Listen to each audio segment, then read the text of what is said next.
احبار اور اس کا 18واں باب جو 30 آیات پر مشتمل ہے۔ پھر خداوند نے موسیٰ سے کہا، بنی اسرائیل سے کہہ کہ میں خداوند تمہارا خدا ہوں۔ تم ملک مصر کے سے کام جس میں تم رہتے تھے نہ کرنا، اور ملک کنعان کے سے کام بھی جہاں میں تمہیں لیے جاتا ہوں نہ کرنا، اور نہ ان کی رسموں پر چلنا۔ تم میرے حکموں پر عمل کرنا اور میرے آئین کو مان کر ان پر چلنا۔ میں خداوند تمہارا خدا ہوں، سو تم میرے آئین اور احکام ماننا، جن پر اگر کوئی عمل کرے تو وہ انہی کی بدولت جیتا رہے گا۔ میں خداوند ہوں۔ تم میں سے کوئی اپنے کسی قریبی رشتہ دار کے پاس اس کے بدن کو بے پردہ کرنے کے لیے نہ جائے۔ میں خداوند ہوں۔ تو اپنی ماں کے بدن کو جو تیرے باپ کا بدن ہے بے پردہ نہ کرنا، کیونکہ وہ تیری ماں ہے۔ تو اس کے بدن کو بے پردہ نہ کرنا۔ تو اپنے باپ کی بیوی کے بدن کو بے پردہ نہ کرنا، کیونکہ وہ تیرے باپ کا بدن ہے۔ تو اپنی بہن کے بدن کو، چاہے وہ تیرے باپ کی بیٹی ہو چاہے تیری ماں کی، اور خواہ وہ گھر میں پیدا ہوئی ہو خواہ اور کہیں، بے پردہ نہ کرنا۔ تو اپنی پوتی یا نواسی کے بدن کو بے پردہ نہ کرنا، کیونکہ ان کا بدن تو تیرا ہی بدن ہے۔ تیرے باپ کی بیوی کی بیٹی جو تیرے باپ سے پیدا ہوئی ہے تیری بہن ہے، تو اس کے بدن کو بے پردہ نہ کرنا۔ تو اپنی پھوپھی کے بدن کو بے پردہ نہ کرنا، کیونکہ وہ تیرے باپ کی قریبی رشتہ دار ہے۔ تو اپنی خالہ کے بدن کو بے پردہ نہ کرنا، کیونکہ وہ تیری ماں کی قریبی رشتہ دار ہے۔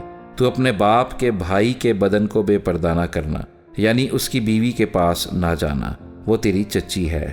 تو اپنی بہو کے بدن کو بے پردہ نہ کرنا، کیونکہ وہ تیرے بیٹے کی بیوی ہے، سو تو اس کے بدن کو بے پردہ نہ کرنا۔ تو اپنی بھاوج کے بدن کو بے پردہ نہ کرنا، کیونکہ وہ تیرے بھائی کا بدن ہے۔ تو کسی عورت اور اس کی بیٹی دونوں کے بدن کو بے پردہ نہ کرنا، اور نہ تو اس عورت کی پوتی یا نواسی سے بیاہ کر کے ان میں سے کسی کے بدن کو بے پردہ کرنا، کیونکہ وہ دونوں اس عورت کی قریبی رشتہ دار ہیں۔ یہ بڑی خباثت ہے۔ تو اپنی سالی سے بیاہ کر کے اسے اپنی بیوی کی سوکن نہ بنانا کہ دوسری کے جیتے جی اس کے بدن کو بھی بے پردہ کرے۔ اور تو عورت کے پاس جب تک وہ حیض کے سبب سے ناپاک ہے اس کے بدن کو بے پردہ کرنے کے لیے نہ جانا۔ اور تو اپنے کو نجس کرنے کے لیے اپنے ہمسائے کی بیوی سے صحبت نہ کرنا۔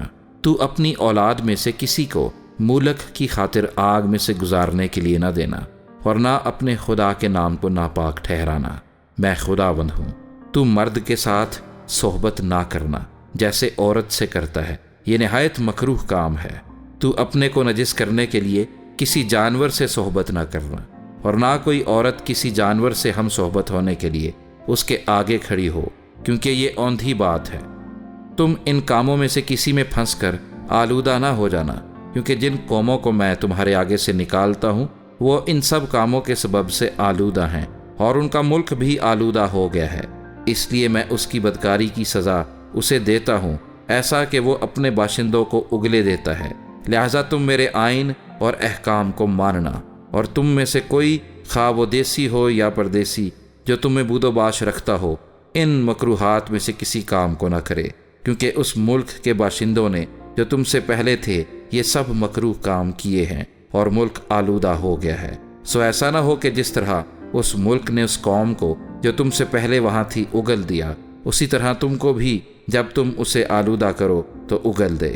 کیونکہ جو ان مکروہ کاموں میں سے کسی کو کرے گا وہ اپنے لوگوں میں سے کاٹ ڈالا جائے گا۔ اس لیے میری شریعت کو ماننا اور یہ مکروہ رسمیں جو تم سے پہلے ادا کی جاتی تھیں ان میں سے کسی کو عمل میں نہ لانا، اور ان میں پھنس کر آلودہ نہ ہو جانا۔ میں خداوند تمہارا خدا ہوں۔